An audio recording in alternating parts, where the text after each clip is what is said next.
They call it the Lenovo Legion 7, and these are the benchmarks that are going to be coming up in just a minute. First and foremost, let's get into the user experience of this laptop.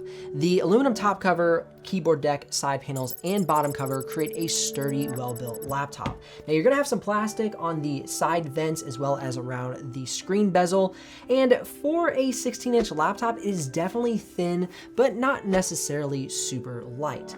I like the build quality. It has a strong aggressive edge on the top cover and on the bottom cover. However, one disappointment to me is this edge feels a little bit sharp. They nestled the lighting down in here a little too deep for my personal taste, which creates a little bit of a sharp edge here. As you can see, the vents on the side panels, back panel, and bottom cover, as well as keyboard deck, create pretty solid ventilation. At about 78 degrees Celsius during the 4K export, it's not the coolest laptop I've reviewed on my channel, but it does a great job cooling. As you can see the different thermals on the screen now. One of the things to point out specifically is the massive amount of ports you have on this laptop. As you can see, you have 3 USB Type A's, you have an HDMI port, your charger port, a USB Type-C, and a network jack on the back panel. On the side panel, you have another USB Type-C, a headphone jack, and on the other side, we have another USB Type-C. And you have a digital shutoff switch of the webcam. Opening and closing the lid is very easy with one hand, and the cool thing is it kind of hangs over a little bit on the keyboard deck, so you can literally grab it and open it from basically anywhere. And because the laptop's a little on the heavy side, it opens and closes easily with one hand. There's definitely some screen flex on this laptop at the top of the screen, but at the bottom of the screen, there's a little lip back here that catches the screen from pushing too far in. Now, pushing in the middle of the keyboard deck, you can see there's a little bit of flex there, but nothing crazy. Up here around the vent, a little push as well, but nothing too intense.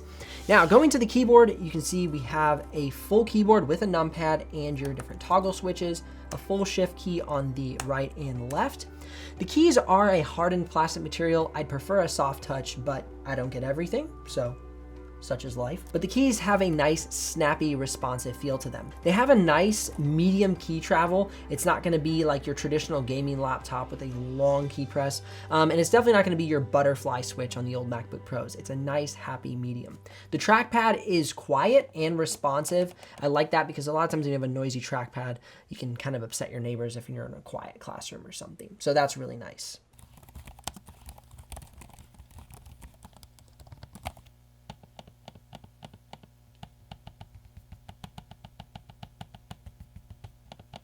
Although the speakers are on the bottom of the chassis, they actually have quite an immersive audio experience. Check it out.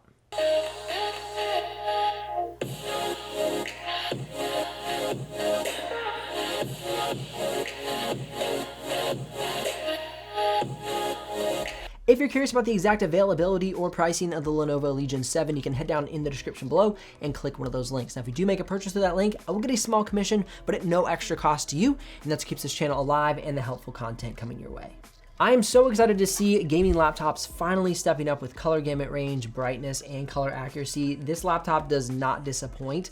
I was really enjoying the tall screen ratio, which really fits photo editing and video editing on the screen with a lot of room to stack your different panels and workflow. It's a great screen.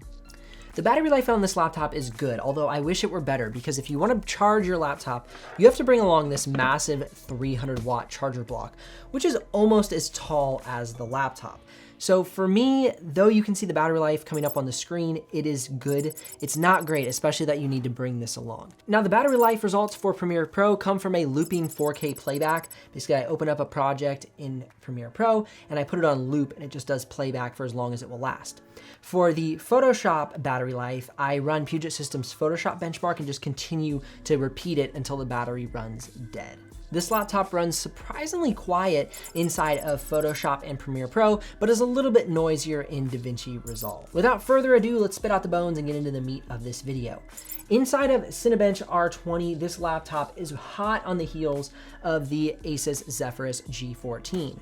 Looking at Cinebench R23, again, biting at the heels of the Ryzen 9 5900HS. Moving on to Geekbench single core and multi-core, it looks good, but it's not exactly the most stellar laptop. But I personally am more concerned about the real world benchmarks, which if you're getting into 3D modeling is a solid contender in Autodesk 3ds Max, Autodesk Maya, PTC Creo, and Solidworks. Now, it's amazing that this laptop does so good at Solidworks because normally laptops that really went out in Solidworks have Quadro workstation GPUs, where this has an RTX 3070 and is really showing off. So I'm excited about this laptop for that reason. Not only does it kill it in photo editing and video editing, but it shows up in a big way for 3D modeling and architecture. In After Effects, it takes the new grand prize winner as the best laptop I've reviewed in After Effects. For the After Effects render benchmark, however, it came in second place behind the Gigabyte Aero 15, which is a very powerful After Effects laptop. Now, moving on to Premiere Pro, you can see that I ran the gamut from 1080p all the way up to B-RAW and Red 6K footage,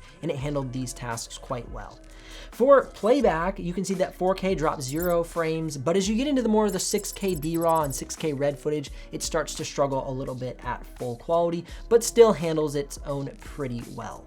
For DaVinci Resolve, it had one of the best export times for 4K footage out of DaVinci Resolve, and it was no slouch for 1080p either. This laptop is a fantastic contender for Photoshop. Adding RAM to this laptop will really benefit you inside of Photoshop. As you can see, when you increase to 32 or 64 gigs of RAM, you get a couple hundred points in addition on the Photoshop benchmark.